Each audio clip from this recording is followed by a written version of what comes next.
5h04, a última semana útil do ano está acabando. E embora muita gente ainda trabalhe, as rodovias começam a ficar cheias. E é uma tradição ir para o litoral.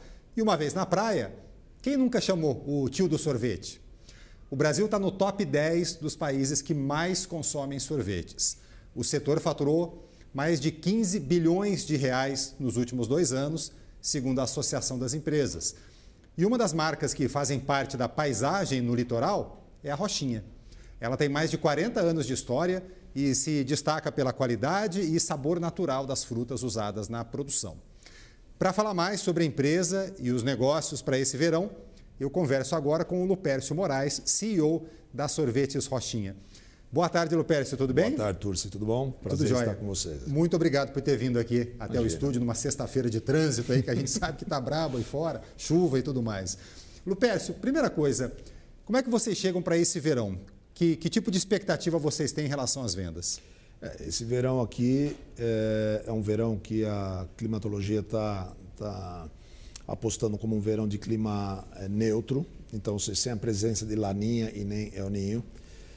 Por que eu falo isso? Porque o clima afeta diretamente o consumo de sorvete aqui no Brasil, assim, mas de uma maneira brutal, né? O ano passado nós fomos regidos por El Niño, que começou mais ou menos em setembro de 23, que veio até junho desse ano, junho, julho, que cedeu mais ou menos no inverno, que foi o melhor verão da história da indústria do sorvete dos últimos 40 anos, assim, disparado.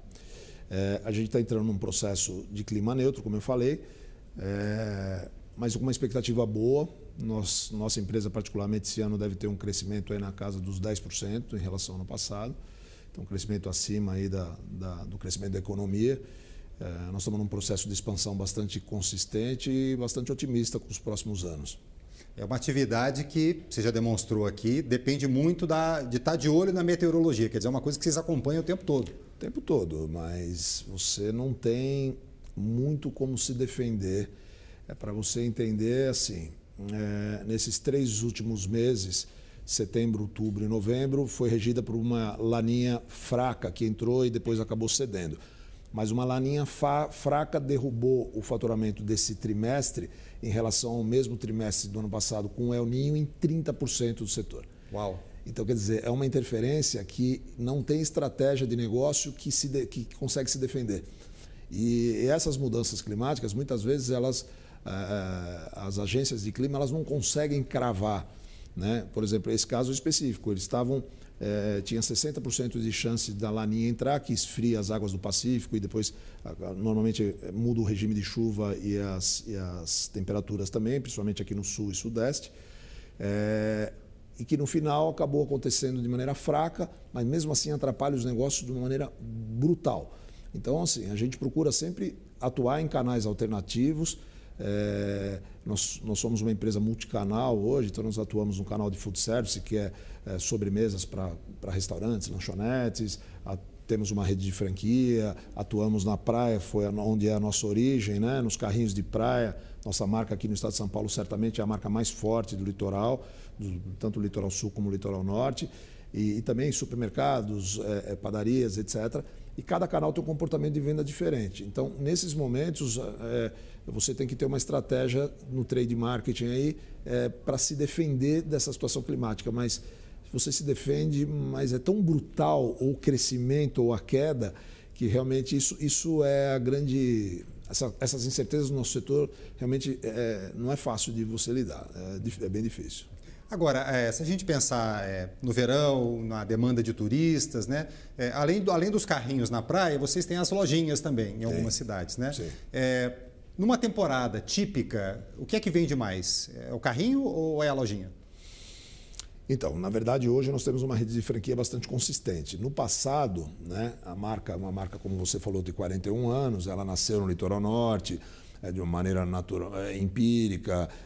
Essas lojas realmente eram lojinhas simpáticas ali de bairro, da vila, vamos das vilas, porque no litoral norte de São Paulo, para quem não conhece, são várias pequenas praias lindíssimas, inclusive, mas elas são praticamente vilas, né? São bairros pequenos. Então, nós devemos ter, só em São Sebastião, deve ter mais de 30 pequenas praias. Então, a Rochinha tinha lá pequenas lojas nessas praias que não tinham tanta relevância vis-à-vis a praia. Hoje, as nossas lojas são lojas estruturadas, então eu diria que 50% do volume no litoral, nessa época do ano, vem das franquias e 50% vem da operação de praia. Agora, uma curiosidade, a gente vem falando aqui no Radar da inflação de alimentos, né? Que enfim, é o principal vetor da inflação em 2024. E o leite, por exemplo, é um produto que subiu muito de preço. Exatamente. Como é que vocês estão lidando com esse aumento nesse insumo? Então, na verdade, esse é outro problema. O leite é um grande vilão, porque ele é a base da maioria das receitas de sorvete, né? Nós temos linha à base d'água, que são os sorbets e os picolés base d'água, mas 70% da nossa linha de fabricação é a base leite, e nós usamos leite de primeira linha, que aí tem mais o agravante, realmente os cremes de leite de primeira linha são muito caros, e quando você tem qualquer processo de seca, é incontrolável a questão do preço, né? Isso afeta diretamente o preço do produto. Nós temos por hábito, a indústria de sorvete em geral no Brasil, ela faz ajuste de preço uma vez por ano. E se esses aumentos, como está vindo do leite agora, tardiamente acontece, você tem que absorver o impacto. Isso, obviamente, afeta o resultado, né? Então, realmente é um problema bastante sério.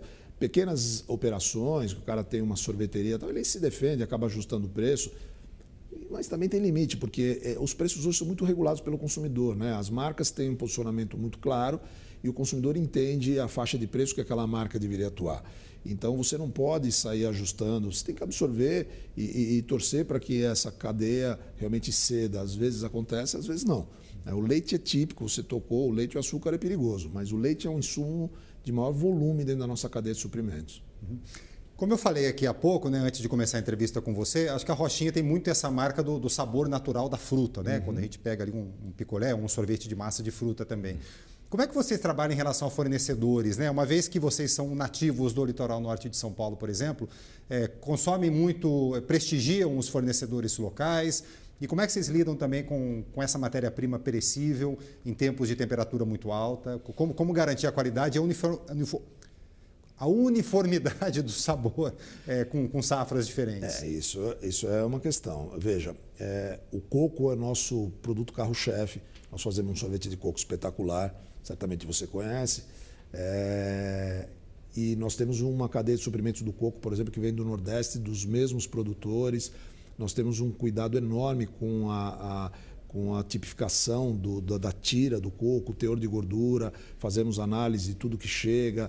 Então, hoje isso é muito bem trabalhado. Nós temos uma indústria que processa esse coco, já manda para a nossa indústria e já chega processado, com os cortes exatamente nas medidas certas, etc. Então, o coco especificamente é mais fácil de controlar, não depende muito de safra. Mas tem frutas sensíveis, como o abacate, por exemplo, o limão, que é um problema. O abacate é um problema seríssimo, e nós fazemos bastante produtos à base de abacate puro. Todos os nossos sorvetes à base de fruta são de fruta pura. Então, realmente, às vezes você está na fábrica da ruptura de produto, e na nossa área de frutas ali tem caixas e caixas e caixas de abacate. Às vezes eu entro lá e eu pergunto para o gerente de produção, falei, você não vai produzir abacate? Ainda não madurou, eles falam. Eles ficam acompanhando lá a fase da maduração da fruta, o Brix perfeito e tal, para fazer o produto. Então, assim, é um desafio grande, mas a gente tem vencido. Nós temos pouca oscilação. Às vezes acontece de você ter uma safra, às vezes, de limão, que não está com um Brix extremamente adequado, é difícil de corrigir, mas a gente tem conseguido bem. Nós temos bastante seleção de produtores, muitos produtores locais, produtores da região do Vale do Paraíba. Nossa indústria fica em São José dos Campos. Então, a gente procura privilegiar pequenos produtores quando possível, e parte das frutas a gente compra da cadeia do Ceasa, também de atacadistas estruturados que selecionam de acordo com nossa área de engenharia de alimentos prescreve. Tá certo. Lupércio Moraes, CEO da Sorvetes Rochinha, muito obrigado pela gentileza da sua entrevista aqui ao vivo no estúdio do Radar. Muito obrigado. E desde já, Feliz Natal. Feliz Natal para vocês também, um grande verão para todos nós. Obrigado, valeu.